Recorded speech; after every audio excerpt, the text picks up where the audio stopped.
Mahashivratri is a Hindu festival celebrated annually in the honor of Lord Shiva, the god of destruction. Shivratri is celebrated in every month of the lunisolar calendar, in accordance with the Hindu calendar, but once a year in late winter, Maha Shivratri is celebrated to commemorate the oncoming summer. Maha Shivratri literally translates as the great night of Lord Shiva, and according to legends, it is on this night that Lord Shiva performs his heavenly dance or tandav, representing creation, preservation, and destruction. As per many, it is also the day when Shiva and Parvati got married, thus the union of Prakriti and Purusha for the well-being of the world. Devi Sati was the daughter of the great king and the son of Lord Brahma, Prajapati Daksh. Sati, being an incarnation of Shakti, was destined to unite with Shiva for the welfare of the universe. However, Daksha did not want his daughter Sati to marry Shiva, as he considered Shiva to be a dirty ascetic, unworthy of being a god or being married to his daughter from a noble family. Sati, however, disobeyed her father and married Shiva. After her marriage, she moved to her husband's abode, the Kailash mountains. Once, Prajapati Daksh organized a sacrificial ceremony, also known as a yagya, and invited all gods and devas to attend his grand yagya. Due to his hatred towards Shiva, he did not invite both Shiva and his daughter Sati to the yagya. When Sati came to hear of the yagya being organized by her father through Narad Muni, she longed to go home and attend it. Shiva tried to talk her out of the idea, trying to explain that they had not been invited and it was obvious that the king did not want them there. But Sati ignored her husband's advice and went to the yagya by herself. Upon reaching, she felt deeply saddened to see that no one except her mother Prasuti was delighted to see her, not even her father Daksha. She realized that she was now unwelcomed in her own house. Daksha was furious by her uninvited arrival and humiliated her and mocked Shiva. Daksha began insulting Shiva in front of all his guests, and Sati could not bear any insults towards her husband. Wanting to break all ties with her father and uphold the honor of her husband, Sati self-immolated herself. Deeply hurt by the loss of his beloved wife, Shiva performed the destructive Tandav dance. He created two ferocious creatures, Veerbhadra and Bhadrakali, who wreaked mayhem at the sacrificial place. Nearly all those present were felled overnight. Daksha was decapitated by Veerbhadra. After that night, Shiva, who is considered the all-forgiving, restored all those who were slain to life and granted them his blessings. Daksha was also restored back to his life and kingship. His severed head was substituted for that of a goat. After the death of his first wife Sati, Shiva withdrew himself from society and engrossed himself in deep meditation. Taking advantage of the situation, the Asura king Tarakasur secured a boon from Lord Brahma that he could only be killed by the son of Shiva. Believing himself effectively immortal, Tarakasur terrorized the beings of the universe and defeated the gods. Meanwhile, Parvati, the reincarnation of Sati, was born to Himavan, the god of the Himalayas, and his wife Mena.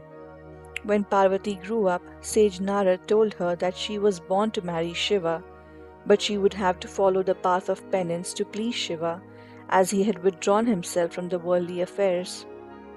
Determined to marry Shiva in her new birth as well, Parvati embarked upon an extremely difficult regime of penance and devotion.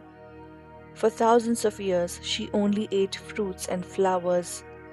Thereafter, for hundreds of years, she ate only fallen leaves, eventually giving up on all food and living on air to survive.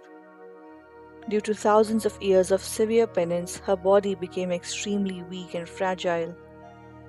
The news of her penance spread all over the world. In the end, Lord Brahma appeared in front of Parvati and told her that no one in the entire universe had observed or done tapasya or penance the way she did, not even Shiva. He blessed her to soon be married to Lord Shiva and gave her the name Brahmacharini for her immense determination and penance. Ma Brahmacharini is also the second form of Ma Durga celebrated on the second day of Navratri. On the other hand, in desperate need of help from Shiva to have his child who could bring an end to the demon Tarakasur, the god sent Kamadev, the god of love, to disrupt Shiva's meditation. Though Shiva was awakened by Kamadev's arrow, Kamadev was burnt up by Shiva's anger. Implored by the other gods to marry, Shiva agreed but decided to test Parvati's devotion first. Shiva disguised himself as a hermit and reached the place where Parvati was engrossed in her penance. Upon being there, he began criticizing Shiva. He tried to influence Parvati into giving up her tapasya for Shiva, who he said was an embodiment of inauspiciousness, who carries skulls in his hand and who lives in a crematorium.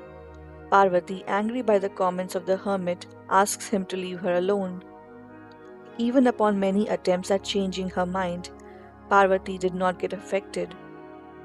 Her unwavering sense of devotion pleased Lord Shiva, and he appeared in his original form and blessed her to be married to him.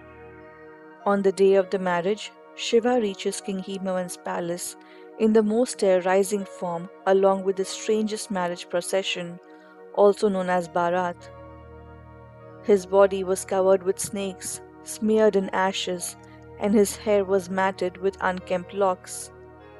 His marriage procession consisted of ghosts, ascetics, sages, aghoris, etc. Upon seeing the terrorizing form of Lord Shiva, Parvati's mother and other relatives were left in a state of shock.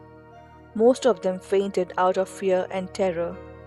To avoid any embarrassment to her family or to her husband Shiva, Parvati transformed herself into a different form as well. In this form, she was golden, possessed 10 arms, and was called Chandraghanta. In the form of Chandraghanta, she prayed and persuaded Shiva to take the form of a handsome prince and also turn his marriage procession nobler so the people can see their gentler side and not be fearful of them.